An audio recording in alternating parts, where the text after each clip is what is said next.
for that. Podomancer, you'd summon YouTube comments to like attack your foes, wouldn't you? Okay, that I like. Yeah. I want them to be toxic. It's like you just like a wizard sleeve sort of thing. Whoosh! YouTube comments come flying out and just swarm whoever you're pointing at. There we go. Podomancer. Wait. Hi, we're live. Rob has a flash on his shoulder. I can do that too. I'll be right back. Oh my god. Oh my god. Figured. Highly professional. We go live and he leaves. He's the YouTube star of this show, right there. Famous YouTuber. And you can tell why. Dude, have you ever thought he looks like an Asian Markiplier? Oh god damn it, now I can't unsee this. Love you, asshole. Luckily, I'm not sure we are. Yeah. Wait, yes, of course we are. Of course we are. We're British. We say whatever we want. We are basically all just Prince Philip in disguise at this point, aren't we? Dude, who doesn't? Who doesn't love Prince Philip? Who doesn't love England's grumpy uncle? Most minorities. He must. Yeah, fair.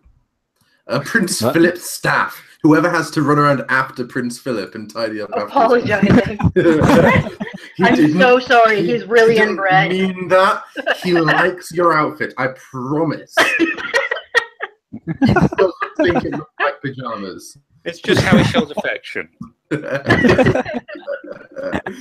Anyways, enough of that shit. We're here. We've got Pearple Prose, the dead dude who's no longer dead. He's writing the shit. Spookiest of us all. I'm dead now. Yeah. Hooray! It's thematically appropriate. Mm-hmm. Yep. I'm Scareful Prose now, boys. Oh boy. That's me for I'm undead. My fucking lower third disappeared again. Why? I was wondering. It just wanders off. Okay. The YouTube star's back. Oh boy. Now we can properly start. That's how you do it. Is that your sign, Celestia? Are you well? Are you feeling welcome, Pear? Yeah, I feel very welcome. I feel like my people. All right, why don't we get some reviews out of the way and then we can get back to harassing Pear. Yeah. Yeah, fucking talk about them reviews, people. Who was on it? You were on it, Simon was on it. I've got to go and dig this up and remember everything now because we wrote these reviews nearly a month ago. This is true. And then we held on to them because we screwed up our timing. Well, I can talk about the first story because I fucking love it. It's called Obey. You didn't screw up the timing. You didn't screw up the timing. You're just that prepared. You got things ready a month in advance. This is true. I have to drop Marina here. I guess I was gonna say that Ferret loves this first story, so take it away, Ferret. So Obeyed, assuming I'm pronouncing it right, is by Jedi Master Ed. It was technically, he actually did a blog post recently saying it was the first story he ever wrote, but he felt it was a little too personal for him to want to post. So when he posted his second story, Treasures, I believe, and it got such positive reception, he went, you know what, screw it, I'll post this as well. And it's basically, you sort of have to know English comedy a bit because it's referencing the characters Jeeves and Wooster. And basically, Bertie Wooster is your pretty standard. He's got a good heart, but he's also a total fop. He's, very. He's a rich playboy. He just kind of flits around to whatever interests him and just has a good time. And he is a perfect match for Pinkie Pie because they both have that. They want to have a good time. They want their friends to be happy and celebrate. And then beyond that, they don't really care much. Yes. They don't really care what their friends are doing to be happy, so long as they're happy, sort of thing. Yeah, as long as they're having a good time, they're good. Jeeves is his long-suffering manservant who is much more reserved and kind of buttoned down, who, doesn't really approve of Pinkie, so he starts checking her out, and then Shirley starts checking out Bertie because she's worried about Pinkie, and they sort of end up meeting each other and kind of going, I don't know if I trust you. You know what? Okay, you're all right. You're doing this for the same reasons I am. You're a good soul. All right, I respect you. And they sort of end up coming together, and so it becomes a really beautiful kind of very mature romance fic. And I don't mean mature in the sense that there's tons of blood, guts, and porn.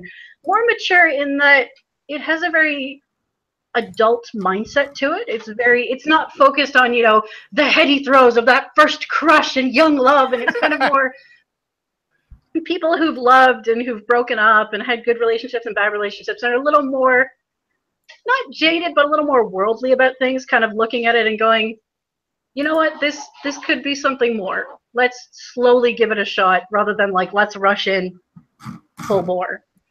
And I really like that because I don't think you see that on fanfic much. I mean, a lot of that is because most of the audience is a lot younger, but also that doesn't do as well. It's not as exciting. Yeah. It's a lot more slow burn. It's a similar sort of thing to what a lot of people like about things like, the Enchanted Library and that sort of thing. Where it's I think Enchanted Library is pretty fucking slow burn. How many chapters did it take for the romance to factor in there? Oh god, a dozen, 2 dozen, 2.5 dozen. Several thousand words. Pretty much. A book. Yeah. Yeah, they had their first kiss in book 2. Right at the beginning of, mind you. It took an entire book.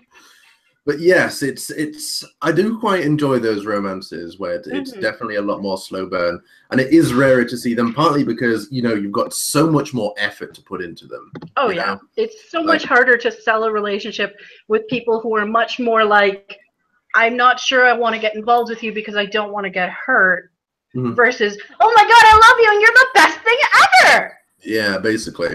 And partly it's Not that I'm decrying that kind of romance. I love that kind of romance. It's great fun. But I also like the other type where it feels more real.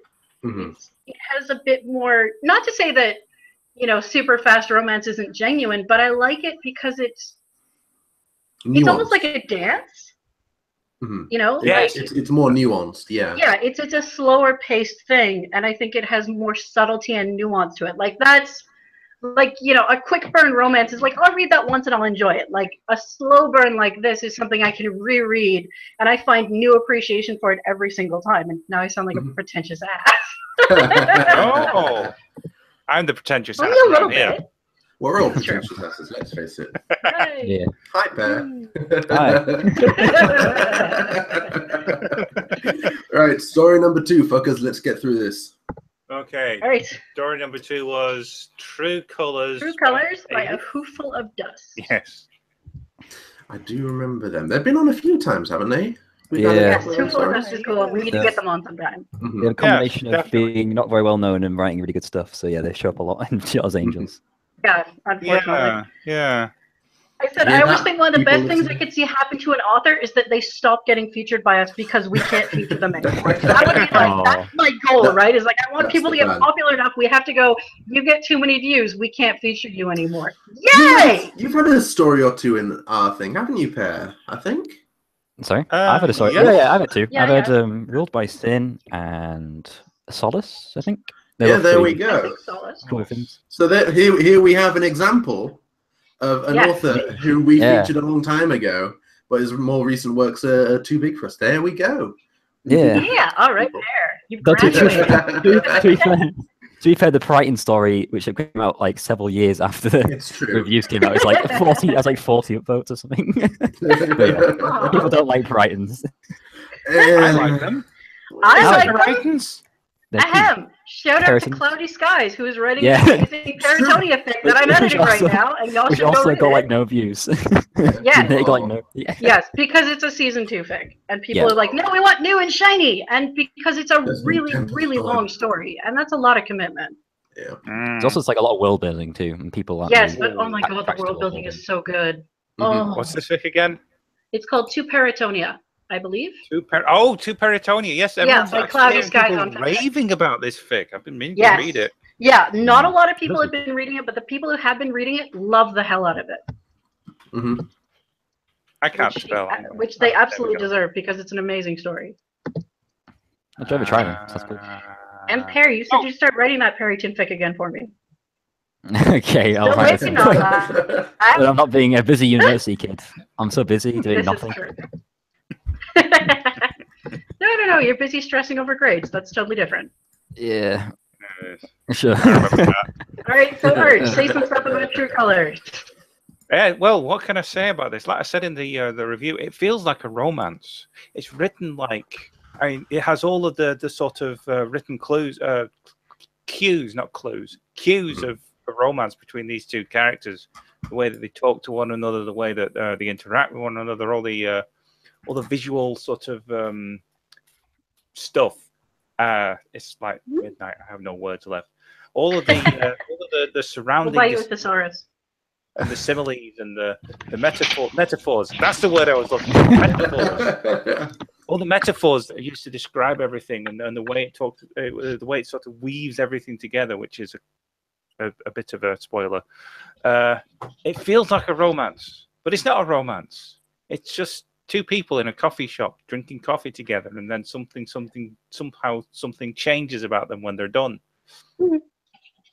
And it just happens to be Rarity and Coco Pamel, and it was really cute, and I really liked it. Oh, that sounds really sweet. Yeah. I think that's kind of the theme of this session was like, we want like more mature kind of fics for this one. Yes. I just totally intentional. Absolutely. Intentional, I'm sticking to my story. They did a story which is like about, just a coffee shop with two characters in it growing out as people. Sounds very much like a Ken Wolf story. So I know I've tried to make you like Awesome. Right, third story is Breakage by Latte89. Oh, yes. Oh. Art, you want to say anything? Should I just gush about it? Please gush about it.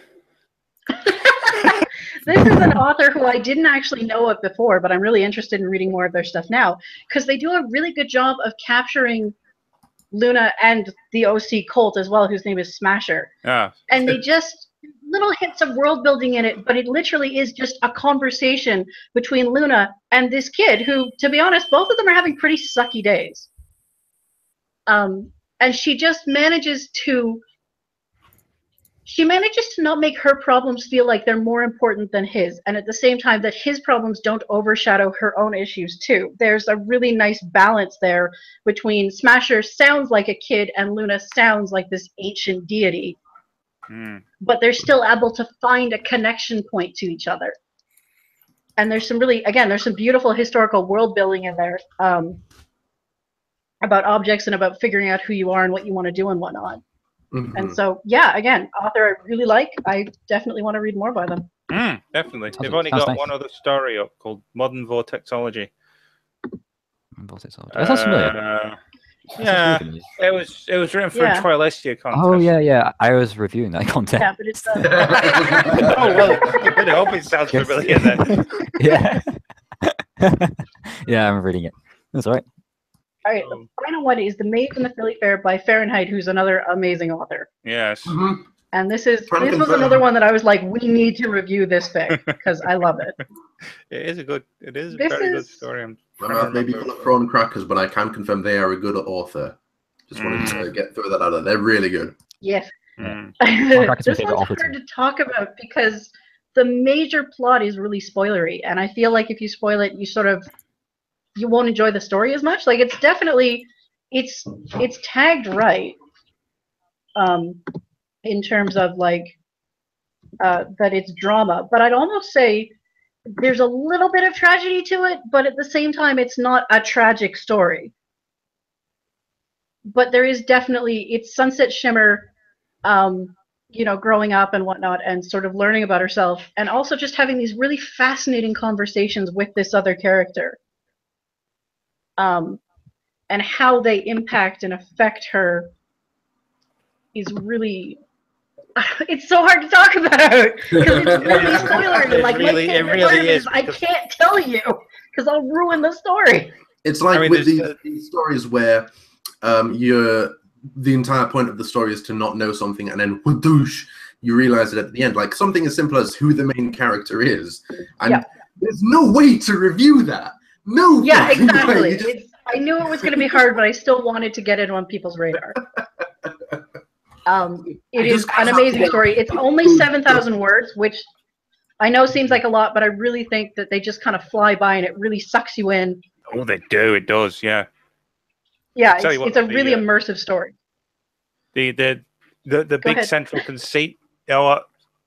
I want to say something right now, and I can't say it because it would spoil the whole damn thing. And it's just We need like a spoiler tag or something like spoilers. Do not listen if you want to read this thing. really do. Jeez. We should get someone to art the word spoilers and set it up as the overlay. You know? Yes. Oh, that's an idea. All right, we'll I start working like that for this. next time. Yeah, I'll see if Red. Bill Waters wants to do it or something. He's a really good artist. Or maybe Rurik. Mhm. All right, now that we're done with reviews, we can talk about Pear. Excellent. Before I talk about me, let's talk about another thing other than me for a second. Fahrenheit also wrote a story called Requiem for a Dream, something like that. It's, it's really, really good and has like 77 likes, so people should read that. It's amazing. Dude, Requiem for a Dream. He also wrote Records of an Academy Disaster. Yeah. Yeah, I was going to say, Fahrenheit is just for. a really good author who needs more love. Yeah. Everyone who is watching this, continue watching this, but after you've watched this, go check out Fahrenheit. Things, yeah. Dude, Fahrenheit, they've got about a dozen stories and like 200 followers, I think. Yeah. It's like, they deserve so much more. They're fucking good. Yeah. There's a lot of writers like that. It's kind of unfortunately. annoying, That's why we're here today. We are indeed, yes. We are indeed. There we go. Now let's talk about Pear, you shit. Yes. Yeah. Talk about me. I'm great. First things first. Peritonia, peritons or peritons? I call them I peritons. say Periton, Okay. Ooh. but I've never heard like People a canonical, call them this is what they're called. Where does that even come from?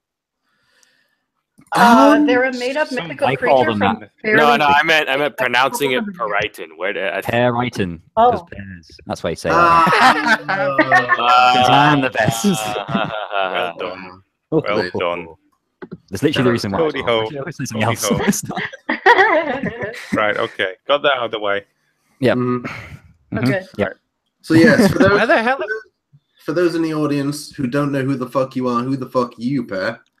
I am a person who doesn't really write much anymore, but wrote a decent amount like 4 years ago or something. But I have a story which people will know me for, which is Gods in Law, which has like 1,300 books or something. And I think it's my favorite things I've written. But other than that, I've not published anything in 2 years. I wanted to get back to it, but I'm busy. And also, I died for a year, and now I'm back again. I don't know. If you know trial ownership, Did you you know take a me. year off for tax purposes? Sorry. Were you spending a year dead for tax purposes? Yeah. It was just like, no, the math. Only Arch got that reference. Yeah. Oh, we got the reference. Oh, good. I didn't, but it's great. It's fine. Hitchhiker's Guide to the Galaxy. The Leader of the band, Disaster Area, Hot Black Desiato, spends a year dead for tax purposes. And it just always made me laugh. Because I like that idea. Yes. But yes. No, it's too expensive. I'm just going to die for a while. Rip. Yeah, anyway, if you're like a friend of or know Aragon, then you probably know me tangentially because I've edited quite a lot of his things. You're one of the Aragonish. Yeah, I'm like a branch from this mighty tree. I'm a real leaf. I'm like, something scratched on the side saying, Pear was here. That's why. Yeah. It's a pear. A little tiny branch with a pear hanging off. Oh, God. There we go. It's just the whole show now. Just saying the word pear. Rip. Meanwhile, Aragon is currently like. With their drinking. Yeah, the drinking word would be pear. But at the moment, Aragon is currently being oppressed by democracy. So he wish him the best of luck. He's a little busy.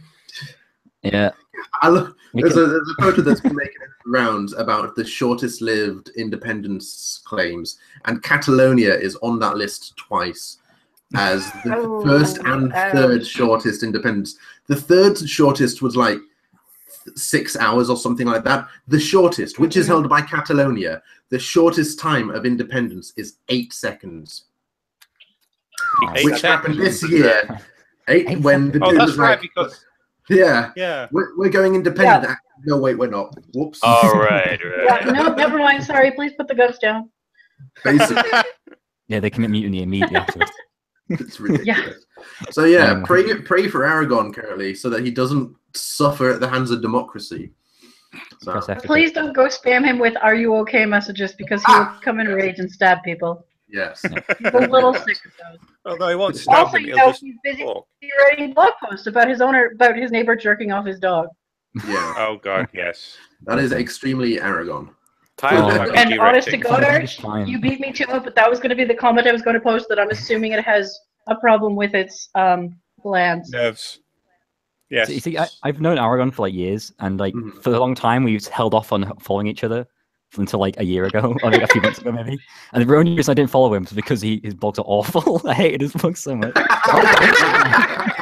It's hilarious because I know have so that- many people who are like, I never Everyone read his proximity. stories, I just love his blogs. Yeah, I know. Well, I'm the that's the opposite. thing. Like, All of his blogs are written by Mr. Numbers, and Mr. Numbers' blogs are written by him. So you just need to yeah. follow Numbers. Yes. There you go. Yes, and then you know the truth. Mm-hmm. Yeah. Even my avatar is done by Aragon. He drew my avatar on Fame from Fiction as well.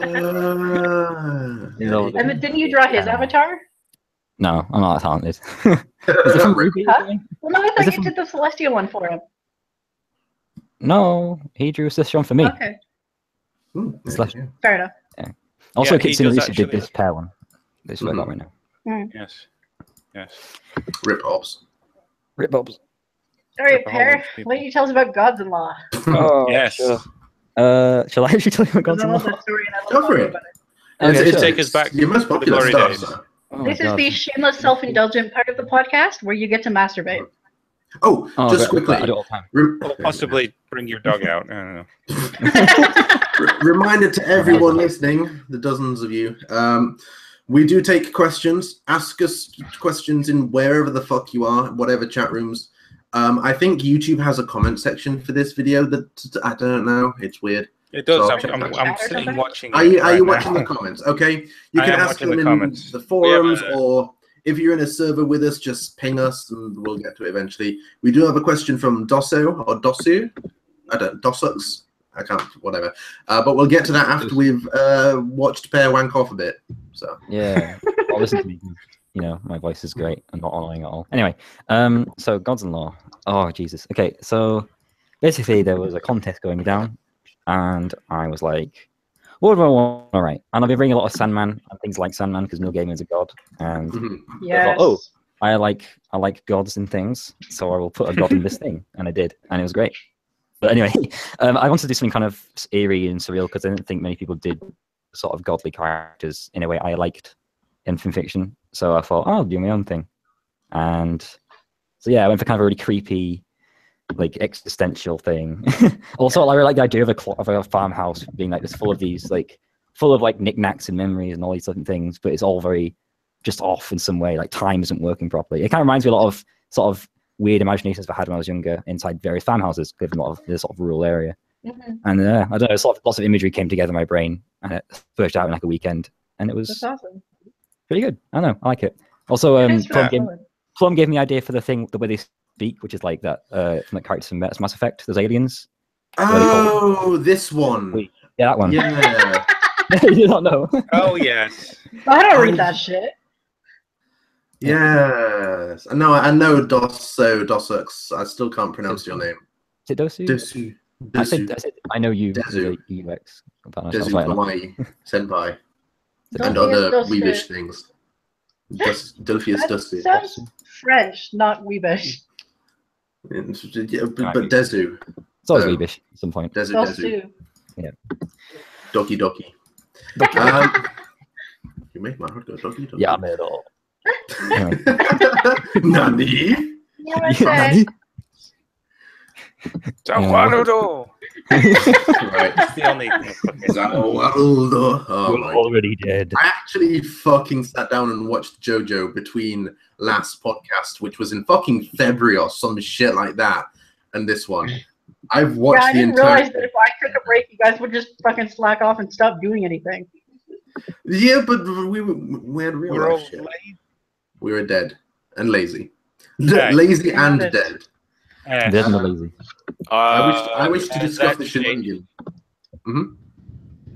I wish to discuss the shenanigans that is JoJo at some point on this chat. But yes, carry on with talking to Pear about the Mass Effect inspired alien parents. Yes. Yeah, I no. know. Never played Mass Effect before, but he said that. I was like, sure, that sounds cool. I did that. God, Deja's asking questions. Oh no. shit. Oh shit. Yes, I watched JoJo in Febreze.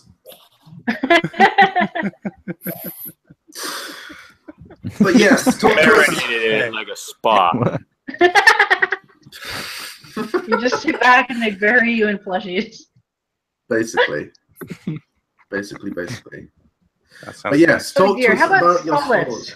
Yes, talk to us. Or dust. I like dust. Oh, Dust is great. I love Dust. Dust is good. Um, And the Grande I Out. like Tenebrae a lot. You introduced People- so many people to Wallace and Gromit. It's the best. I did. I know. Yes, you're It's so, so weird. fantastic, Pear. Bravo. Rated. The thing is, I Wallace and Gromit, forgot. it's such a Rated E for Englishness. it's so stupid. This It's so story was appropriate, called like, of Ponce and Poe. Oh, fuck, Tenebrae, yes. Wow. Sorry. We're just Everyone's looking having a at nostalgia erection and everything. a nostalgia trip looking at your story. Yeah, I feel good about this. I bank my whole success in nostalgia, don't worry. I still remember it That first loads of other people do being, worse. Ruled by Sin. Yeah, still I don't know. The first time I saw that. So I guess let's go in order. I guess Ruled by Sin is one of the first things I've ever written ever. Probably the second thing ever. The first thing I wrote was terrible. It's not like The Long Resistance by Page because it's bad. But Ruled by Sin is good, surprisingly. It's really surprising to me because like I wrote it when I was like 15 and stupid. But it came out pretty good. So, who knows?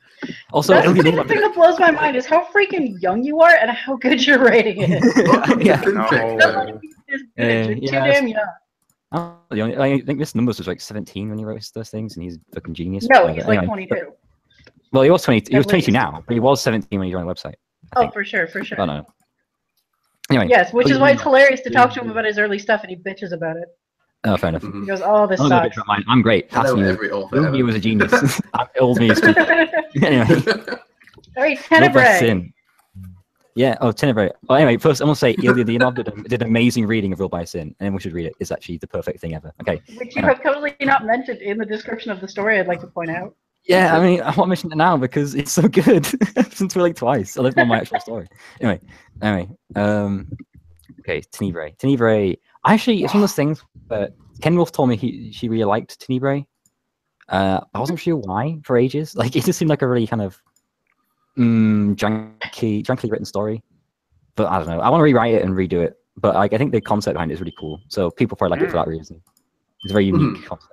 Well, not unique, but like. I say that was what drew me to it, was just that's a really creative idea. I've certainly seen, that Twilight is Celestia's archdruid or something, or, patron in some fashion.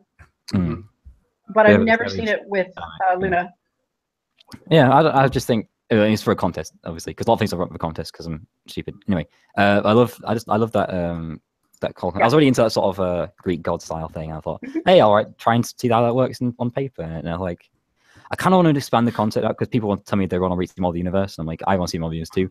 I have a small idea for like an old style like kind of Greek adventure like story with like shining armor as a knight going out to find. Oh, that'd be really cool. Cadence or something. That'd be cool. See, Hey, it's the Z squared. Oh dear. Her Majesty has appeared. Everyone is undying today. Rip. Holy crap, he has a beard. I know. What shitlord is this? Since I had a beard. The fuck? This is like the first time I ever met Raz, and he revealed he had a weird half afro thing. Did he really? Yeah, he does. Like that. Yes. Also, Deja says they can't watch Wallace and Gromit without a plate of cheese and crackers. Yeah, it's incredibly appropriate. A bit of Wensleydale. Yeah, I watched Wallace and Gromit again recently, and I started eating cheese and crackers again. Like those, like what they call those orange crackers, cream crackers. Jacob's cream crackers. Yeah. I ate so many of those. Dude, they're so too good. nice. They're too good. So good. Anyway. Sable Tales. We will not be going into discussion of the MLP movie because spoilers. So many spoilers. So many spoilers. Not everyone in here has had a chance to see it. I know Red doesn't like it. He's got a blog up if you want to read. Yeah. I haven't seen it either. The general impression I've been getting from most people is it's pretty okay. Not amazing, but pretty okay. And yes, we are not human, Deja. Correct. And Also, I was gonna say something. Sable Tales is like one of my best mates in fiction. So shout out to him for being awesome. Wrote a story called Prodigy. Which is good. Anyway, I do recognize that name. Sable Tales. Yeah, she was. Yeah, I do too. Actually. He was in the Seattle Singles chat very briefly for like 3 years ago. Yeah. Everything I've done is in the past to say no. I'm a time traveler. Your soul has been consumed by Hearthstone. It's true. Yes, it's true. Oh my god! Even No, don't talk about that. dead esports. And yes, Deja, I do appreciate the Berserk reference. Just letting you know that one was caught. Right. What were you saying, Per? You were talking about Tenebrae, or were we going to move on to something else? Maybe something else, maybe. I guess the Wallace and Gromit one. The Wallace and Gromit one. Let's talk about that because it's fucking great. Yeah, the Wallace and Gromit one. Okay, the Wallace and Gromit one. I kind of point. It's very interesting to me because people say like, "Oh, actually, doesn't give you many reviews and stuff."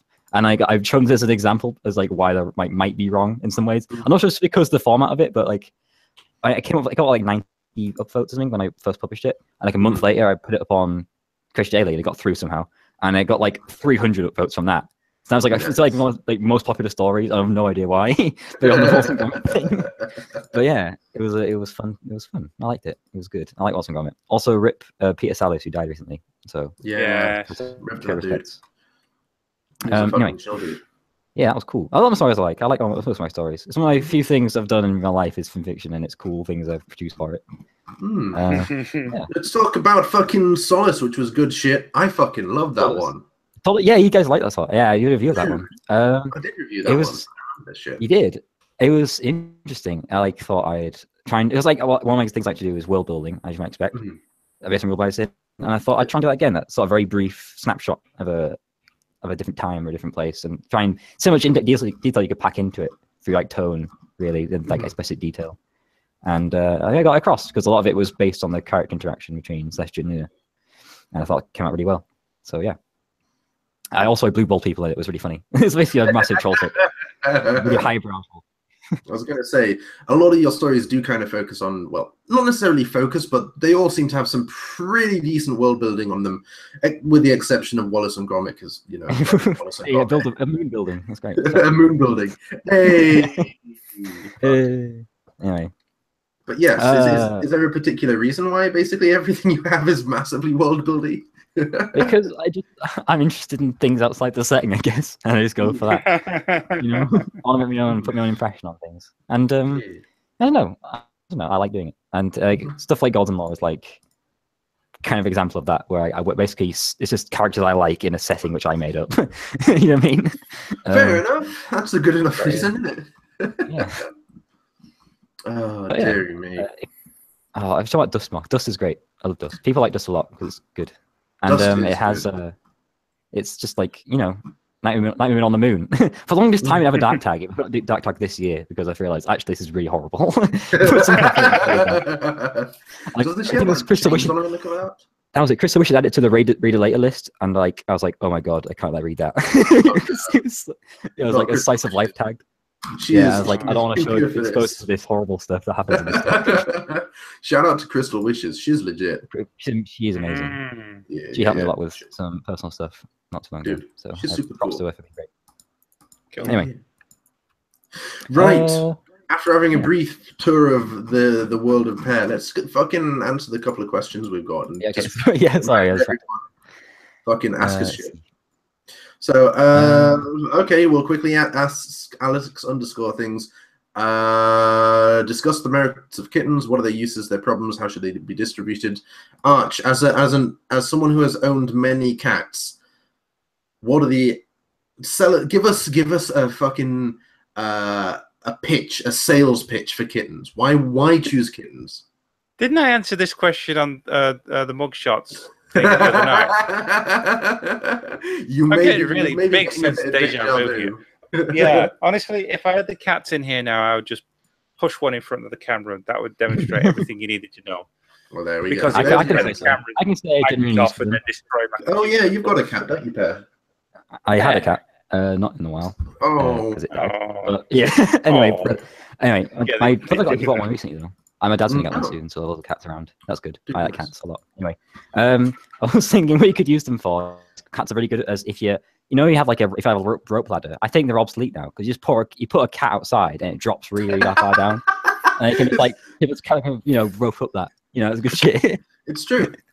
All I heard was if it's cut from that, it's good shit. I'm not sure. I want to know. We're talking about using cats as rope. Yeah, cats as rope ladders. Yeah, great. Yes. Yeah. Right. Because they're long and straight. Does they? Yes. They also use those as rope ladders.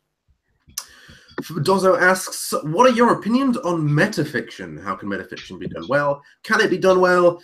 Do you think that metafiction stories get overrated due to their meta elements despite average or mediocre writing quality overall? Which definition of metafiction are we going with for this one? It's a good question. I was about to ask the same thing. Because from a purely story approver's point of view, metafiction is defined as any story that features something related to the site in general, sites users, that sort of thing. But I very much doubt that's what he's going for. If you could clarify your metafiction definition, that would be useful. I think it's like anything. If it's done well, it works. Basically, in terms of fiction. That is probably going to be the answer. If it's done well, it works. But I think stuff comedy, meta comedy, like refers to the site is like I don't like it. But I can understand like why a meta thing referring to just like the fact referring to itself as a story that's fine. So basically anything with Pinkie Pie. As written by certain kinds of authors. Do you mean Deadpool, LeMayo? I love that. Oh boy! Oh boy! Break that fourth wall, people! Jimmy it's Chonkers. So funny. While Dozzo is clarifying, Jake the Army Guy has a question. Why is Plum a shit? Yeah, Plum. Why? Because he wasn't left on the tree long enough. Yeah, I'm unripe. I'm unripe. This is true. Oh dear! I know it's. Just no! Butterpriest is asking us something. Here's scary. Oh boy! Oh boy! What? Oh boy! Oh yeah. Have much scan. In the meantime, why does no one ever have good questions for Seattle's Angels? Because you're the fucking audience. It's your fucking fault. Because I'm not Get the good. audience. Get good. Get good. Pear, as our guest author, why do you think we never have any good questions? Oh, where to start with this question? There's so many layers to this question I can answer. Anyway, I don't know. Yes, let's face it though. Would you rather we have the occasional question that we have like Dozzo, or would you rather we have to wade through the questions that the Barcast get? Oh yeah, Seattle's Angels does Barcast. What kind of questions does his Barcast? Clarification is fiction in which the author self-consciously alludes to the artificiality or literariness of a work by parodying or departing from novelistic conventions and traditional narrative techniques. So it's metafiction in that the definition I found on Google. Yeah, pretty much. Metafiction in that it's commenting on fiction as a thing. Okay. I'm trying to think of anything I've read that is like that. I'm doing the same too. I'm trying to think of something like I've done that, and I thought this is not obnoxious, which is. I got an amazing question from Alex _. What was it? Well, yes. We will answer that. We'll go through these in order. We'll end with that one. Okay. But I honestly can't think of any work of fiction that would fit that definition of metafiction. There are plenty of. Go on. Pretty much anything by Tom Stoppard. Specifically, Rosencrantz and Guildenstern are dead. He loves playing with acknowledging the artificiality and having the characters be like, "We're in a fucking play. This is weird." Yeah. There was, I can't remember who the playwright is, but there's a play I love, and if anybody knows, please scream at me because I'd love to find it again, where literally the entire play is nothing but the actors reading out stage directions. And like, it's something about living in a farming town and like the wheat is high. So it's like the actress comes in, I enter stage left, I speak my lines cheerfully, I respond morosely and move to stage right. And it's really, really good. And I saw it when I like a decade ago, and I can't think of who it was, and I love it. Really interesting. Yeah, it was really, really good. He's having a sequel to read out stage directions of themselves reading out stage directions, saying it's in the That'd be pretty brilliant. Oh, That's dear. getting a bit too meta for me. Can't that. stop Oh, the you'll find a lot of this meta-fictional stuff in authors' books that don't superficially appear to be metafictional. Like basically half of Terry Pratchett's stuff. Yes, He's got Yeah. all sorts of things in there, like narratavium. This element of narrative that infests the universe and drives stories. Really, to one chance is probably 9 times out of 10. The elves. The elves, and you've got these entire multiple stories have started where, especially Hogfather, which I recently reread because it's a fucking great book. It starts. Oh my god, yes. Talking about like how there is no real actual start to a story. It's like that. What's the thing? In order to bake a pie from scratch, you must first invent the universe. Like ever since the world has existed, it's just been one long narrative, and you just kind of isolating and say, this is what we're going to focus on, and it's a story about a witch. But it's still part of the same story. Yeah. It's all that It's still the overall story. Mm-hmm. Dolpheus says, mostly I'm concerned with how alluding to the fictitious nature of a story can undermine, he says undermines, the very engagement you're trying to create within your reader. I think if it's just a regular story, and then all of a sudden you go, lol, meta, that can definitely throw you out of it. But I think if you go into it with the understanding that this is going to be a metafictional story, you can actually create some amazingly immersive works. Again, Tom Stoppard is an incredible playwright, and almost all of his writings are incredibly meta. And he still manages to create really engaging stuff. Like, it's the thing with Pinkie Pie. Like, a lot of authors will have Pinkie Pie randomly break the fourth wall because lol random in the middle of a completely serious story or a story about something else. She'll just turn up and start having a conversation with the narrator or something like that. And that fucking sucks. If you do that, that is bad. Stop it. Yeah, exactly. You need to have it from the beginning. If you go into a story called Pinkie Pie becomes the narrator or something like that, and you go into it expecting stuff like that, then it can be pretty good. Yeah, I think a lot of it is just your expectations need to be set properly. Mm-hmm. I think there was way back during the early fandom, there's a story by Blue Shift, and I think it was called Blue Shift. Oh, Blue. He's still around. He just doesn't write anymore because he's really into Transformers. Hi, Blue. It was basically a story about like ponies that come across a dragon's horde, and then they start like messing around with the horde and like doing their own thing with it. And it was like a commentary on how we as no, was that Blue Shift? Wasn't that? I don't think it was Blue Shift. Eakin, wasn't it? I'm not sure. I have to look up. I don't even remember the name of the story, honestly. The story is called Horde Smelters, I thought, but I'm not finding Horde it. Smiths, yes. That's the one.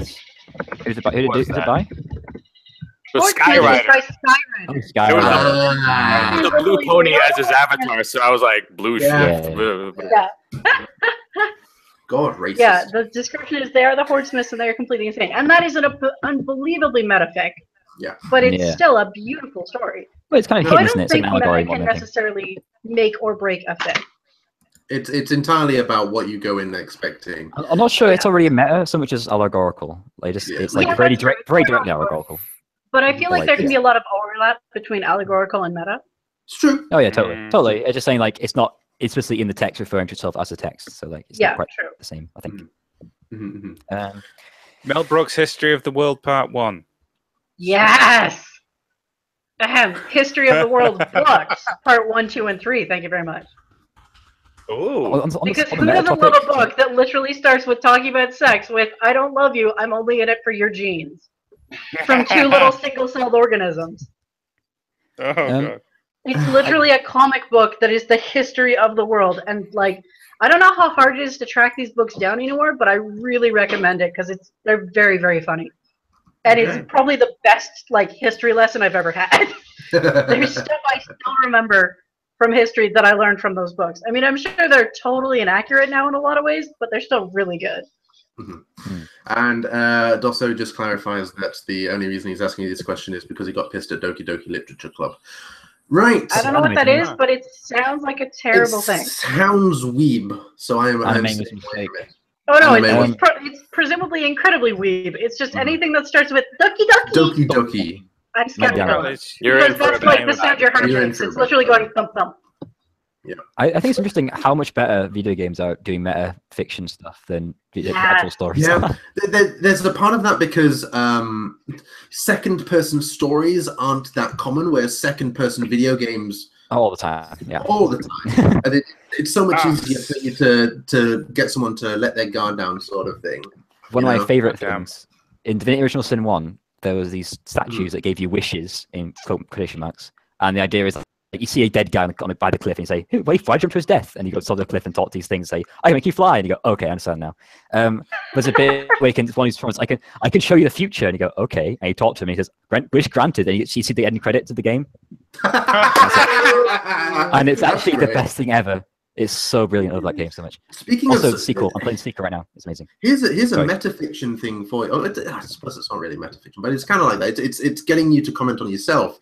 The latest Prey game is basically one long thing where it asks you a series of bullshit philosophical questions. You know, the standard stuff where it's like, there's a train track with 5 people on it, and you can change it to kill one person. Will you do it?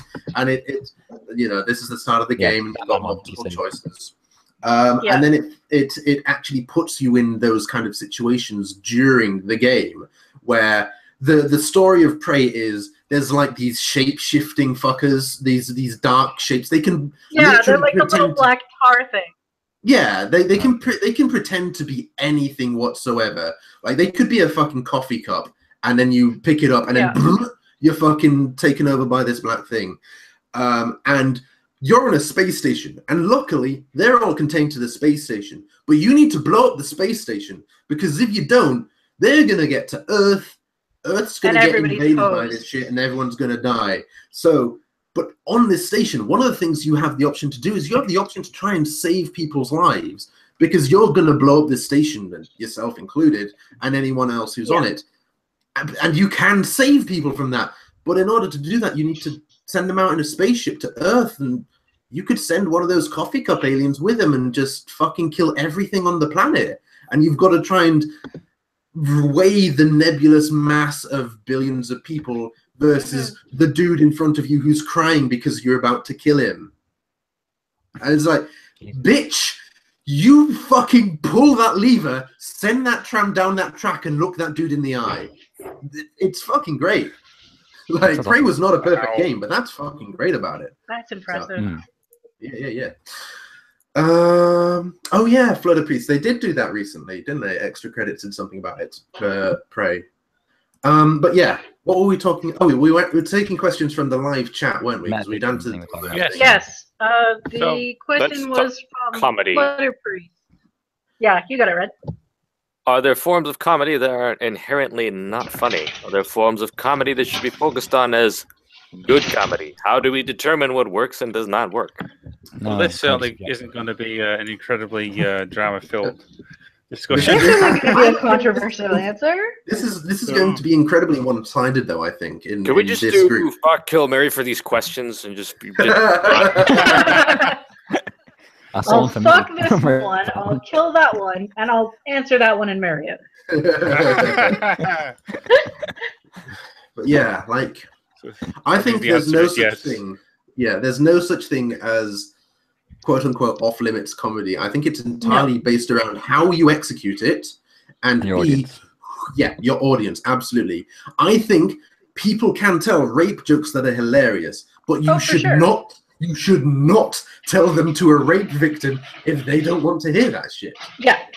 It's entirely context, and it's half context and half delivery, because all comedy is based on delivery. So yes, exactly. So I would argue that punching up is usually a bad idea, though, in comedy. Like, it can totally be done well. Mm-hmm. Oh, there are definitely things that are riskier. Yeah. Like, there's safe comedy where you can laugh at Donald Trump or whatever. Yeah. Actually, that's not really safe anymore, is it? No, not really. It's not really safe to say that name at all. There was literally a book I was reading that had some mention of Donald Trump that's from 90-something, and I went, wow, this is so different now. Yeah. Like, it's a picture of, like, the author as a kid with his wife, and he says, I don't recognize the kid in the middle of us, so I'm just going to say it's Donald Trump, and if he doesn't like it, let him sue. And I was just like, oh. incoming drones. I think the thing that one of the rules of comedy was like don't punch down, wasn't it? So you don't you don't make fun of someone. Don't shit on people below you. That's that makes sense. Basically it. Well, they shouldn't be underneath me, should they? I'm going to the toilet here. That's very British of you, Art. Very aristocratic of you. Oh dear. Yeah, whenever anyone makes fun of America, it's punching down. Yeah. So yes, aside from don't punch down, I think all of us here can agree that there's nothing explicitly off limits in terms of comedy. I don't think so. Just do it well and be mindful of your audience because they may not want to hear that shit. I don't think there's any sort of ideal good comedy either, really, because everyone finds something funny. Oh, absolutely. I say, like some stuff that people find screamingly hilarious, the next person is going to go, "Why are you laughing at that?" Yeah, exactly. I think we've all South Park is not my thing, but I have so many friends who are like, "This is the best goddamn show on television." I'm like, it's just not funny to me. It's kind of annoying and unpleasant. I think all of us here have experienced at least once in our life. We've seen something really funny, and we've been like, "Come over here and watch this." And they just watch whatever you were looking at, which you found hilarious, and they just kind of go, "Why were you laughing at that?" Yeah, you go, "Don't worry, that's just small fry. I got something better for that, and look for something else quickly." Yeah. No. I didn't actually think it was funny. I was testing you, honest. Yeah, that's the response to that. The British response. We did get a question from Flash Gen. Would you rather be spooked by a ghost, a skeleton, or a skeleton ghost? Skeleton ghosts are way too scary. Skeleton ghosts? No, hang on, you see, it's a trick question. Skeletons don't have ghosts. There you see there. In that case, clearly that one, because it's not real. Oh shit, ghosts don't skeleton do that. This is Alex Thunderscore goes, "Fuck, kill, marry, Archplum, Red Squirrel." Oh yeah. Do I have to answer this? I say, do we all have to answer this, or are we just asking Pear? Yes, including ourselves. Oh, yeah, boy. Can all of my answers be me, please? Well, depending on what order you do that in, that's got to be really weird. Yeah. Oh dear, do it reverse order. Yeah, there we go. Right. Fuck. Oh. Anyway, fuck, marry, kill. I'd probably marry Arch. Arch or Arch? I don't think so. Oh yeah, I'd marry him. Arch. We could have a nice life together. Red doesn't even want to hear this. He's leaving. I still have my headphones on. And there we go. Oh god, it's difficult this one now. I'd probably kill Plum because he's my only nemesis. It's true. It's true. I am the older version of you. Yeah, I can assume you and gain your power. Anyway, and then I guess I have to marry Red. Which is great. No, fuck Red. Oh, fuck Red. Fuck Red, sorry. Yeah. That's fine. I was gonna say, marrying Red is my job. My horse band, no thank you very much. I'm up for negotiation. For his YouTube money. We could set up a time-sharing deal, you know. Yeah, exactly. Get Red on weekends. Yeah, something like that. Oh, dear me. Question: which one of you handsome folk will marry a rich dame like Deja? Red, you're up again. We're up to 3 now. He's gonna get a harem. It's beautiful. It's true. You're living the brony dream, dude. Oh yeah. You're just like Spike in all those thousands of stories. Isn't the proper term in this fandom a herd? Fuck. Right, Priest goes, "Fuck, marry, kill, Douglas Adams, Terry Pratchett, F. Scott Fitzgerald." I mean, I'd marry Pratchett because he actually seems pretty sane and down to earth. I'd fuck Adams and I'd kill Fitzgerald because he only wrote like one good thing. It's true. Wow. Fitzgerald wrote Great Gatsby, right? I'm like lying about that. Fuck me. Fuck me. Yes, and I really like Gatsby. I don't like the new movie, but I like Gatsby. Scott's new podcast. I mean, that's too hard because obviously we're so top tier. We're just not even comparison. It's true. Fuck skirts, marry us, kill the barcast, because who likes those fuckers? They're the worst. Come on, they haven't even asked us to come back on, so clearly they're not worth it.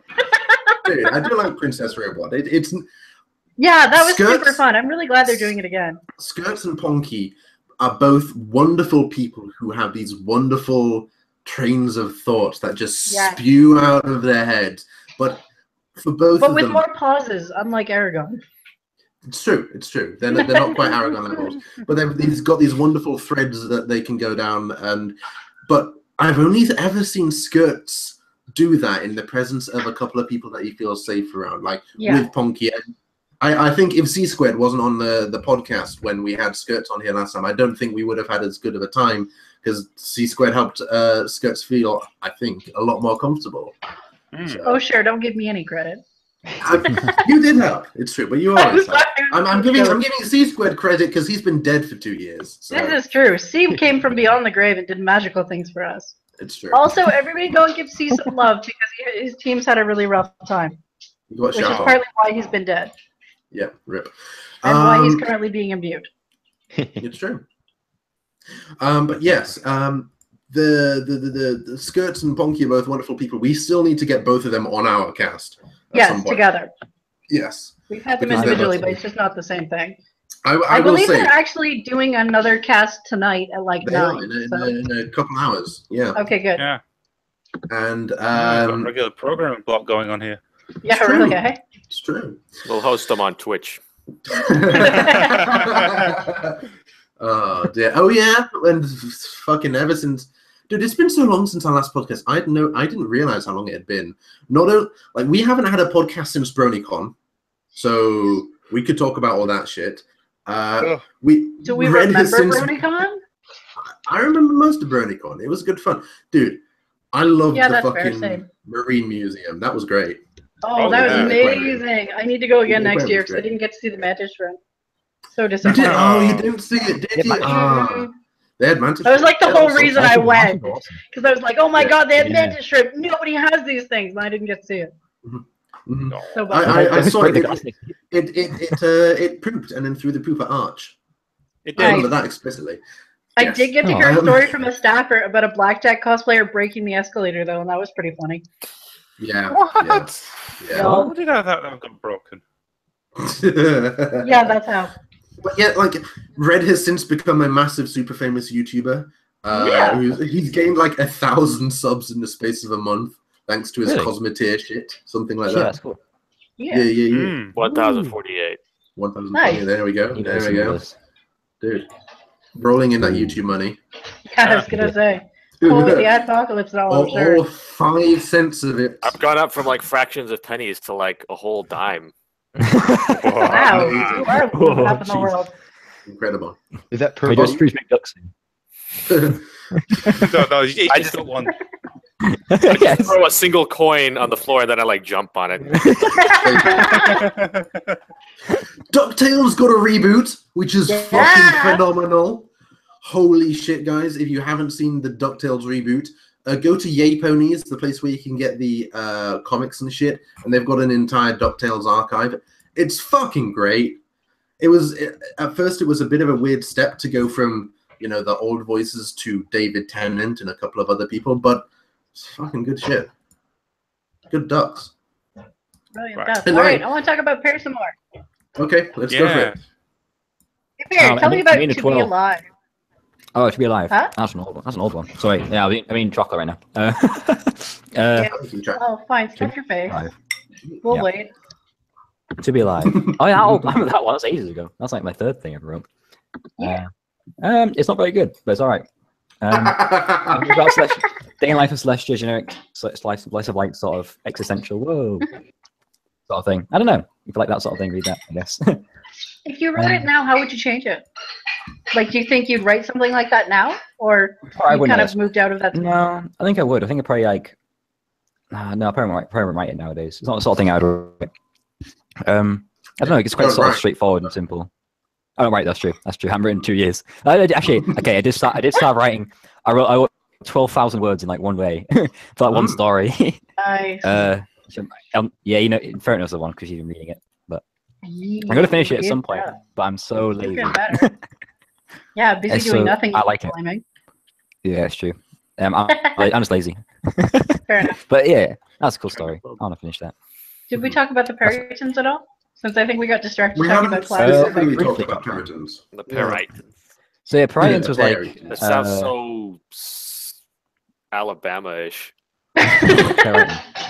It might be Periton. I should look it up actually. I mean, Periton. it's Those from damn like a Peritons. Spanish author. Yeah, Principal Periton. So I think it's a crapshoot. Which it is. The Periton story was probably the story which I don't know. I had this cool idea. It's probably the most like in-depth ideas I have for a story. I was thinking about. I think I was probably thinking about for a contest, for the World Building Alliance contest. It was a World Building Alliance contest. And I was thinking, like, I saw the art for Parians before, and I was like, these are really cool looking things. And I was wondering thinking about shadows, like, how could I like adapt that? I had to develop that because it's quite sort of brief, not very well known, not very like well developed creatures. And I came this whole thing about like hunting to like, sort of a social hierarchy built around having these shadows. And I just sort of developed that into a story, and I've never actually continued it, but I had a cool little intro thing to it, which I liked. Do you think you'll ever come back to it? I think I will, but I can't really say anything. I can't really say anything definite because I do die now and then. That's true. Yeah. Rip. We miss you when you do. I am prone to death. It's true. Yeah, maybe did miss death. Rumors of your death are not always that exaggerated, unfortunately. Thank goodness. Oh dear. Disease with death. Anyway, yeah, France is so cool. If you like world building, read that. It's got cool stuff in it. It is good stuff. Periton's a really neat idea. Does the Periton fic that everyone's been raving about, does it have the same kind of Periton mechanics as Pear's thing does? It doesn't do the shadow. So. Doesn't do the shadow. That's a shame. No, The shadow thing is really cool. No, but they have their own sort of magic. So they're focused more on like a magic-based kind of thing. And so the loose outline is basically that Equestria makes contact with like the Periton Nation. Yeah. And they're like, holy shit, ponies. All right, let's chat. And Rainbow Dash, Fluttershy, and Rarity get sent over there as sort of a diplomatic welcoming party. And so it's them traveling around Peritonia, meeting different characters and interacting with them. And there's Flutterdash shipping, and Rarity is currently experiencing cutie mark failure syndrome. Why would anyone send Rainbow Dash as a diplomat? She's actually doing pretty good. She's so cool. She's the best. She's so cool, dude. It's a favorite. I mean, keep in mind it's a season 2 fit. So. She's there to razzle dazzle them, you know. Razzle dazzle. Give him the jazz hands. Give him the razzle dazzle. Oh, dearie me. The Buccaneer Blaze, which is so awesome, it can only my be favorite move. shown as an explosion off screen. Oh dear. Alright, what's the story behind PG. What's the story behind like Solace? I felt about that a bit. I think it was just you like said it deviated from the original intent quite spectacularly. So tell us about that deviation. I was gonna write it through a Lunestia prompt tag collab because I am a horrible person. But anyway, so because you just can't stop shipping the princesses. I couldn't. Yeah, I love princesses. Those are great characters. My favorite characters. I've also made stories about them. The princesses are the best. It's true. They are the best. Yes. And so I thought I'd try and do something. I don't want to do this. I'll do something different. I did something different, and it was about just their relation, their like sort of, friendship, sisterliness back in the day when they weren't very well matured. Just like that, and I thought I'd do that, and it came out as a cool world building little piece, and it had like no fighting in it, even though it had a big dragon in it. So maybe I should put a dragon fighting thing in there. This is always appease people. I like everything's better with dragons. I don't believe in action scenes is the thing. I don't believe I can do them very well, so I don't write them. But it's a thing. I mean, that's one of those. If you work at it, you can get better at it. Things. Yeah, I think it's one of the things that comes up most often in like writing help on the fiction Discord server and stuff. One of the most often things people talk about is how could I write a fight scene, and everyone's like everyone bombards with like 5 different ways of doing it. Mr. Numbers is writing massive diatribes, and I'm like, oh Jesus, you can do this and this and this. And it's like, like what we're gonna do here? We're gonna fix this problem. How can you write fighting scenes? And forget about it. And then come back later on, someone asks that question. It's all happens again. There's lots of fighting scene talk a lot, and that's the wrong way of doing it. Ooh. Yeah, so I think, Anyway, fighting scenes. Priest has a few questions. Priest has a few questions. The first is an interesting one. I've never really considered it. What's bigger, your read it later list or your favorites list? favorites by a long shot. Favorites. Read It Later is like 500 something. Favorites is well over 1,000. Mine are pretty equal. My Read It Later is currently sat around 200. My favorites is 190. So how many do I have in my favorites? I have 420 in my favorites. So clearly you can never add to it. Blaze. No, I could change it now. You have to make another bookshelf. You'll be one of those people like favorite bookshelf number 7. Yeah, and all of them adding up in front of 20 intervals. Perfect. You've done this, Priest. This is what you have done. I hope you're fucking proud. I have 26 bookshelves. How did that happen? 26? I have like 5. 26 bookshelves. That is impressive. I think I've only got like a dozen at most. One of them's Maybe I have like 6 or 7. Yeah. I've got one for 9. donkeys. Casual. I've got one for alternate universes. I have one for Derpy. Of course, I have you one have for a romance. I have one for alicorns. All the usual stuff. End of the world. all of the usual. In the world. Yeah. Akin to Mary Gentle, Michael Moorcock, Oh, or man. Really? possibly Neil Gaiman. Ooh. That's a good. All right, Should have John, that you should bookshelf. take a good Fine. job. Give me that bookshelf. I just have one giant favorites list, and it's kind of fun because like I'll forget like what's deep inside the list, and I'll be scrolling through it one day, and I'll be like, "Whoa, I forgot I even had this," and I'll read it again. Oh, I do that all the time. Where I'm going through to clean it out, and I'm like, "Oh man, I forgot about this story," and then I start reading it, and I'm like, "What was I doing? Oh yeah." Yeah. Butterpriest says biggest pet peeve on film fiction. Oh God. Don't get me started. Film fiction. I was gonna say, is it if it's biggest pet peeve on Equestria Daily, it's people who submit stories that has never seen a proofreader or a pre-reader even, or any kind of editor whatsoever, and has Ferret, like but typos Ferret, in the description. But Ferret, you're an EQD pre-reader. You're supposed to do that for them. Oh right, I forgot. My bad. Peeves, mistag stories. You know, where it's this is a comedy. Well, actually, everybody dies at the end of a slow, painful death. Nice. That's not comedy, dude. Nice. Yeah. What was my pet peeve? I've not seen it quite as much recently, but what was it? I made a blog about it. I remember. I'm finding this. Someone else go quickly while I find this. My pet peeve is Pearple Prose not writing more stories. He's a great writer. Yeah. I agree with that. Yeah. My pet peeve. I don't have a pet peeve really. I guess people being horrible. That's the thing for every website, isn't it? So Yeah, that's definitely frustrating. Are we talking about pet peeves in stories or pet peeves on the side? Because if we're doing, I've got one of each. pet peeves in stories. Pet peeves in stories is like Yeah, just Pretty do shitty stories. comedy. I feel like on the site gets shitty random personal. comedies. I hate. I've always Yeah. gotten irrationally irritated when I see people dating when their story got into the feature box, I think That's- it's yeah. cute. because I'm just like, that does not remark on the quality of the story at all. It doesn't help anybody except kind of. I mean, I have two pet peeves. My first, I have to say this because I am staff, is when people complain about people breaking the rules but don't report them. You are the worst of all possible people, and I hate you forever, burn in hell. But for stories, my biggest pet peeve is when people like fill the stories or the descriptions or whatever with, I own this character, he's copyright to me, My Little Pony, Friendship is Magic belongs to Hasbro. Yeah, that's not great. Just It's actually an admission of liability. That It places is. them in a great deal of legal risk. it's true. Yeah. Relative.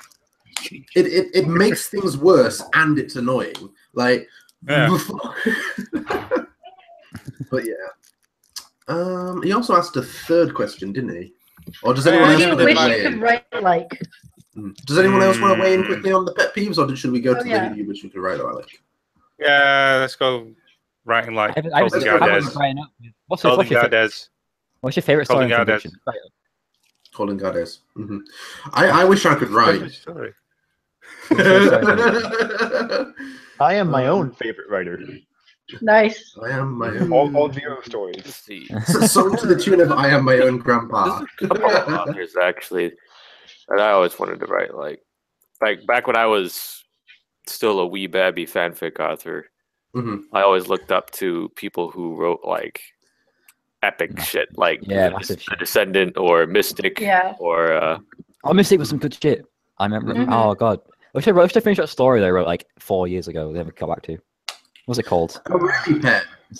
Someone wrote stories 4 years ago and then disappeared. Yeah, but really? Yeah, but it's like 3 chapters in. It was like a massive thing. I was like, I want to finish this. Who wrote it? Was it Bezithan? No, not that. It was. Wait, what are we talking about? Mystic An Story. author called Mystic. Wrote that Oh, thing. oh yeah. I'm As guessing the it's Sun Sets was Yes, that one was so cool. I love that story. Mystic. He got, it looks like 6 chapters in, if you count the prologue as a chapter. Yeah, and then they just Mystic. Stopped. You're like it ends on a cliffhanger.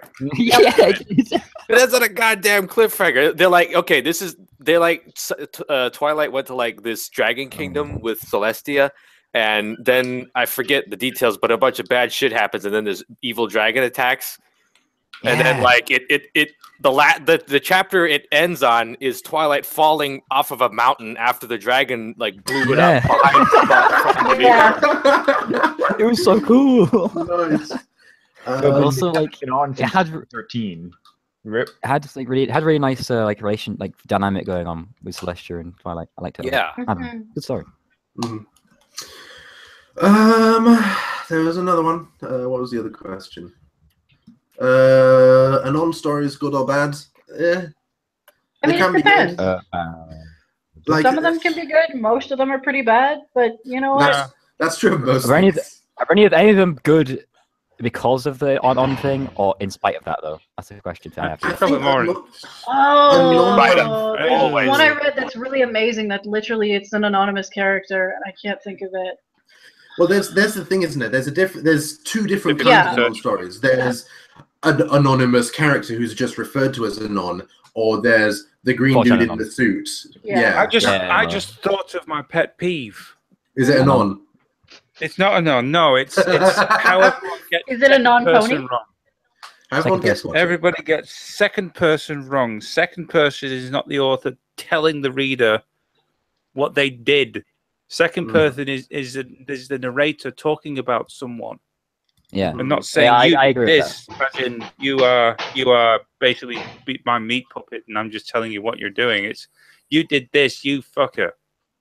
You did this, you did this, and you did this, and I'm ranting at you, or maybe I'm really lovingly telling you what happened in my head or in a letter or something. Yes. A name drop from Magello who wrote something like that and was really good. In that style. That's a lesser pet peeve of mine actually, is when anybody has an anonymous character and they're just like, we'll just call you Anon. And I'm like, oh god, nobody fucking says that with a straight face. And then all the characters talk about them as like, hey, Anon, you want to go get some donuts? It's like, it's so stupid, and it just completely takes you out of the story. Anonymous character I don't think can be done well because he's just such an asshole. But anonymous characters, you can do beautiful things. Well, that's the thing, though. Anon as a character, he has a character, but it's kind of open to interpretation. Like there are nice Anon character portrayals, sort of thing. So I don't know. But I mean, like the stereotypical Anon is, this kind of snarky jackass. Yeah, I think the. It's such a nebulous thing because he's supposed to be like the personification of either the audience or 4chan, generally kind of a mix of both. And it's just such a nebulous description because he's kind of like an average internet goer-ish. Yeah. But then he can't give any characters. What's the point of having them there in the first place? Yeah, and that's the problem with it, is then you wind up with kind of no character at all. Yeah, and that's a bad thing. Like, if people want to write a self-insert, just be honest and write a self-insert. Don't. Yeah, I was going to say, like, you're not really fooling anyone. Just write a self-insert. I think Anon cannot be done in a serious story. I think it's actually impossible. But if you're doing Anon through a relatively silly story, like, I don't know, there's a pony holiday that actually involves a sacrifice or something, and Anon is the sacrifice this time, or whatever. I don't know. I think he can be used in a silly story just fine. It's just, if you're going to do a serious character, don't use the fucking personification of 4chan. Anon versus the volcano. Yes, basically. I would read that. Based on what I know from someone I know quite well who writes a lot of stuff on Mulp, that 4chan board we all know and hate. It's mostly just like a sort of, because if you're writing like an OC on that, you're probably gonna go like lampoon for like, you know, oh, not lampoon, that's the wrong word, but you know, like it's like being the god culture, isn't it? The tradition in quotation marks all over the place, but you know what I mean. So you kind of got to use that because that's what people like, and it's all very schlocky, but that's kind of the point of it in the first place. So and I guess that's be angry about them for that. Yeah, it's like it's popcorn, but people like it, so whatever. Yeah, I was gonna say, like, there are absolutely stories I read that have like no value whatsoever, but I still enjoy them because I just want something dumb and fluffy, you know. Like if I want something more serious, I'll read that. But I don't always want to have to think. Sometimes I just want to turn my brain off. That is absolutely true, and it's something that fan fiction as a whole needs to kind of accept. That it's okay to have a fluffy, pointless story where no real lessons are learned. Yeah, you know, popcorn fiction are not a bad thing. Yeah, it's also okay to have show episodes like that. It's true. So I noticed that was a big complaint about the latest episode, and it's like, fucking Little Pony show, guys. You don't have to have. I was gonna say. It's true. So, and I've been talking to Monochromatic because Monochromatic's been having difficulties coming out with various chapters of ELOEK over time. Every author does at some point or another.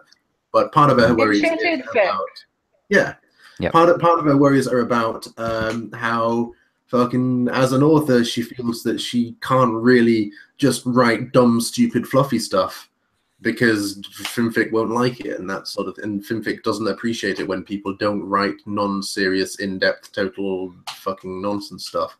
So fuckers, you fuckers in the audience, read some fluffy goddamn ponies and like it, you shits. Okay, fuck you. I like them as like payoff for things. Like I'm a sucker for like in a book. It goes like it's like a romance scene at the end of like a big long arc. I'm like, oh, this is deserved. This is good. I enjoy this.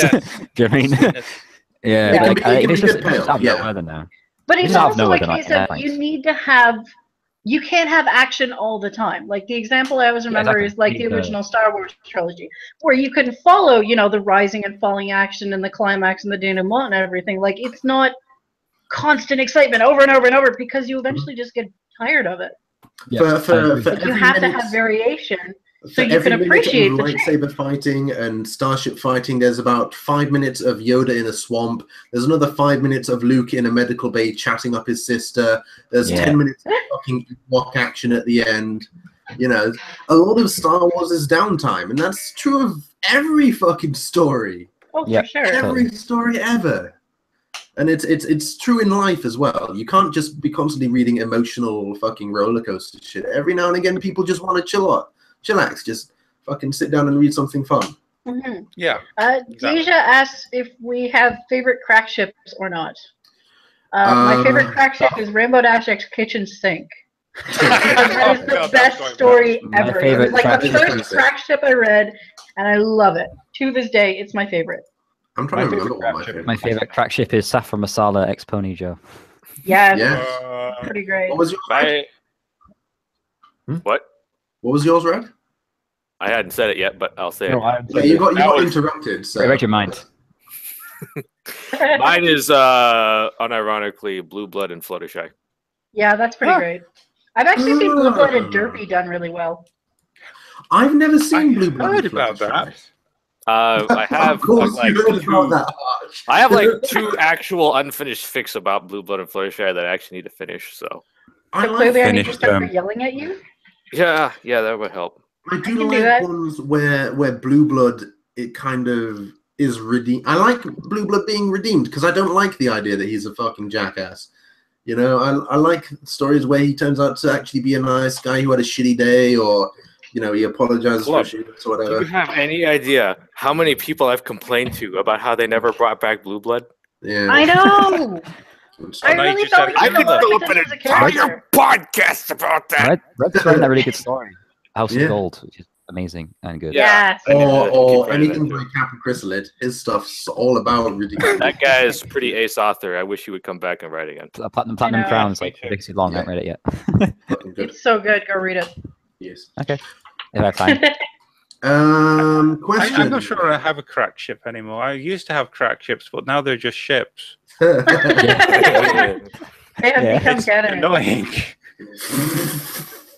Poor Oh no, they're thing. too mainstream. Oh, yeah. I mean, Poor look hipster at me. art. Do I look like someone who enjoys the mainstream? He Your says derpy and Twilight pictures poster, suggest yes. Yeah. Ah, Yeah. All right. Right. Next question from Dozzo. How do I avoid sliding into the existential dread of realizing an infinite abyss has opened up in my soul and is sucking out all of my emotions into a gaping wall? If you find the answer, please share it with the class. I would also like to know this. There will be I'll no tell you grade, the but you answer. will receive an extra point. Watch more Let's have a- phonies. Watch more It's photos. There you buying go. 5 packs of ramen for £1. Like, it's Also, like, geez. buy giant plushies like this guy. Right. What? I never Oh knew you my had a God. giant Snoopy. What the fuck? He used to be in his freaking videos. Yeah. Yeah, I don't He used to remember. talk to Snoopy all the time. He'd be like, Snoopy, we gotta do this thing. Oh my god. I can't find a good angle to fit him onto my camera anymore, so he's not in it. But Aw, once was I wondering once I why he do, disappeared. My answer is fill the void with fucking Chinese takeaway. oh, There Ramen. we go. My Ramen I will also stick good. with my homemade Japanese curry. Thank you very much. Also a good option. Any curry is a good curry. Yes. There's no such thing as a bad curry. Yep. Oh, Christ to the back. You're making me hungry. I've you got an should be. internal void inside me now. It should only be Fill it filled with with cheese or kebabs. something. Terry Oh, shop oranges. no, there is Yes, no fucking those are kebab so shops good. anywhere near me. Wait, what? That's I know. insane. Are you sure you're living in England?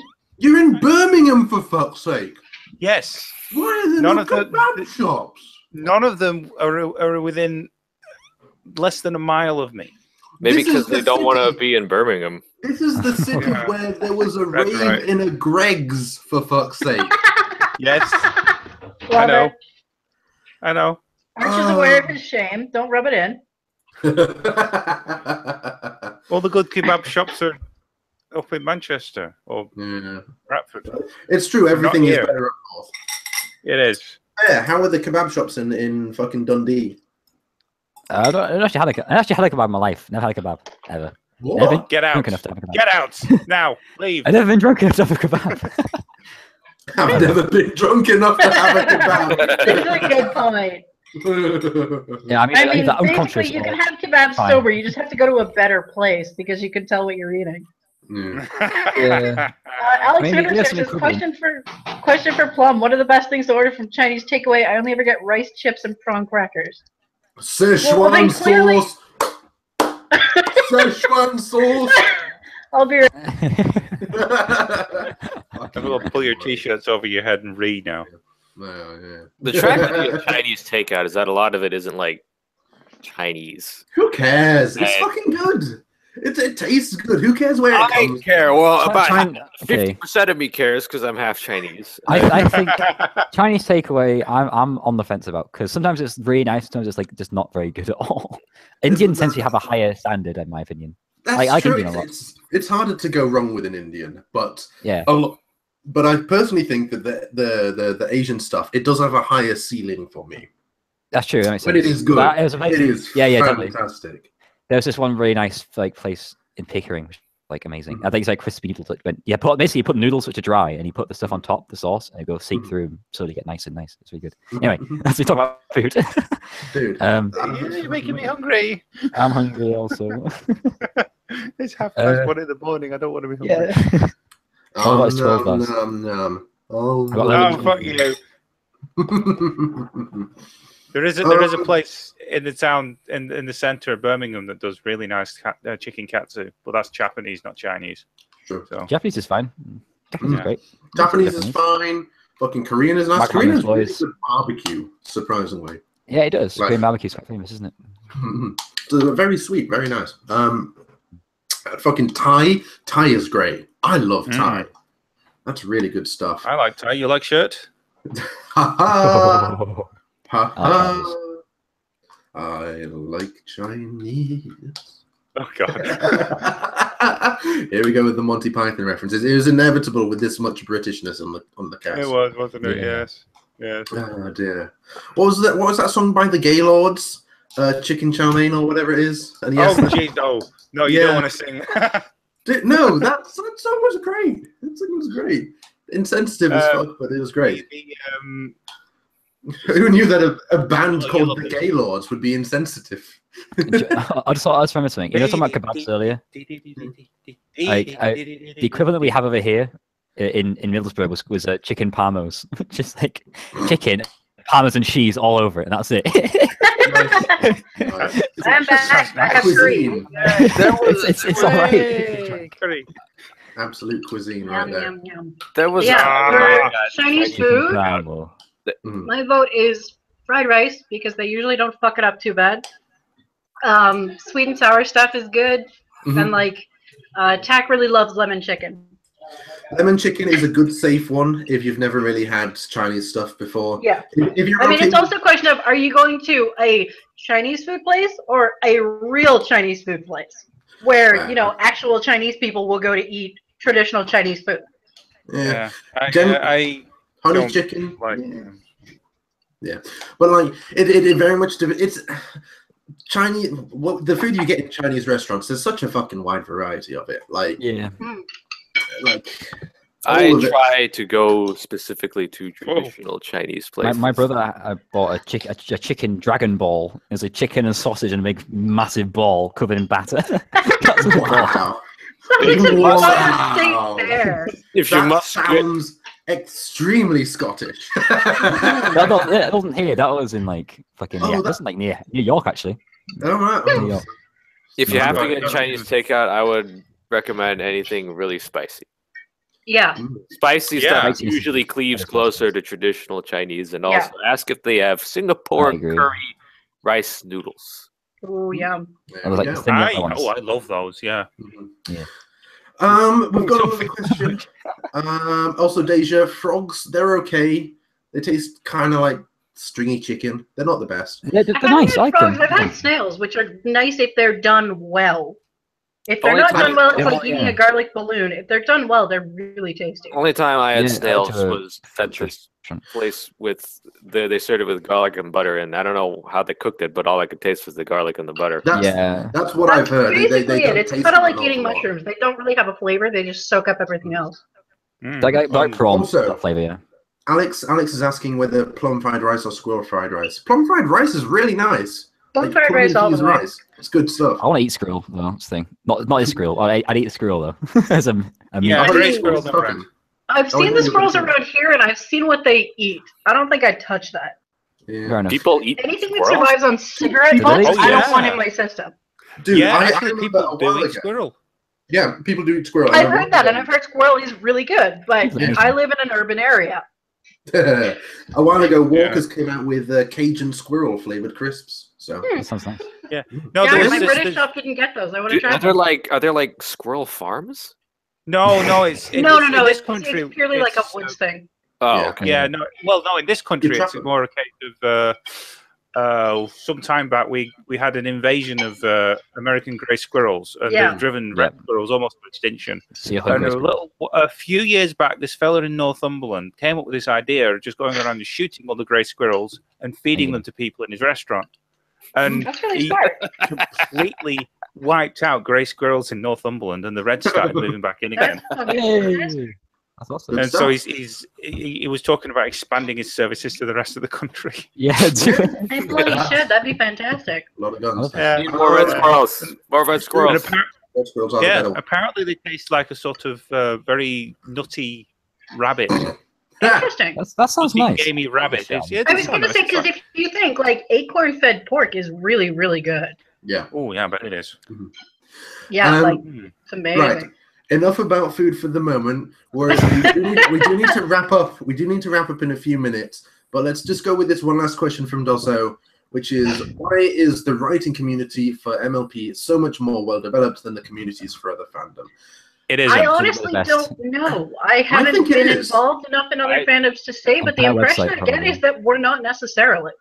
Well, we have a lot more male writers, but I wouldn't necessarily say that we're more well developed. I think it depends on what he means by more well developed. Yeah, like, that's true. There are very large writing communities for everything out there. Like there's so many Steven Universe writers. Simpsons has had writers like Arch for donkey's years. I'm thinking specifically. My experience has been with like Doctor Who and Buffy and Star Trek. Yeah, we are pretty. And there are some really good authors. We are pretty gosh darn lucky to have a site like FimFic in the first. That's the thing. That's what I think. All praise to the blessed Nighty. It's true. Also, praise be to Seth for first accepting fan fiction on EQD and giving people a place to congregate together for this sort of thing. Yeah. Like, I mean, but FimFic, EQD is just the one that survived. There was also Discord's domain, derpyhooves.net. There was a third one I can't think of. But EQD was just the biggest one, and just through luck of the draw managed to survive. In the early days of the fandom, there are a handful of places where people went to get their horse fiction, which were dedicated to horse fiction, and they've since spawned, or inspired at least, FimFic and its communities. I think it's those sites and the fact that those sites did well that has helped create the community that there is today. Yeah, like, go on. I was just gonna say, if anybody's listening, count your lucky stars that we actually have a place like FimFic, because I would kill myself if we had to go to archive of our own or something. Let's look at the competitions, right? We started out with DeviantArt text posts and Google Docs. Other options nowadays are fanfiction.net, which has always been there, which is an eyesore to the nth degree. Archive of our own. Archive of our own, which you have to get an invite to, and it's entirely. It seems like it's all for I just signed up a few years ago to get an account. You don't have to get an invite. You don't have to get an invite anymore. No, you just sign up and they approve you or something. That's a change then. There we go. The issue is it's hard to find stuff because of how tags work on this site. Archive of our own just has no community. It's like reasonable for reading, but like there's no group feature. From what I've heard, it's almost entirely focused towards the authors themselves. It's really bad at establishing a reading community around those authors and this, pre-readers and stuff like that. Other options include Wattpad. And I mean, Tumblr. That said, for Wattpad, amazing story, Susie of the House Miller. Oh, yes. Honest to God, it's like Neil Gaiman stuff, and it's amazing. It's Neil Gaiman and like Terry Pratchett, just about. It's beautiful. Go check it the hell out. Yeah, like we laugh at these sites because they're just not. I am biased because I am a member of SNAF here, but they're just not as good as FimFic is for authors and writers and readers and stuff. Think of how many things we come to associate with fiction. They think of all things that like we accept as being a part of life in fiction that other things don't even have at all. The feature boxes. We could have the decency to argue about the feature box when nothing else even has a feature box. Do you know what I mean? And you've got all these groups and you've got drama going on, but you've got accepted writers, so everyone knows. You've got you can find things really easily. You can it's incredible, really. Bookshelves are about the greatest thing to bookshelves. Bookshelves are nice. And I can't wait until Nighty gets Genfic. Oh my god. Genfiction should be really good. Yeah, so wrecked, dude. This is amazing. I'm looking forward to it. But yes, with that, I think we're going to have to end the stream there because we've gone a bit over time. Who the fuck cares? That was a good show. Yeah, dude.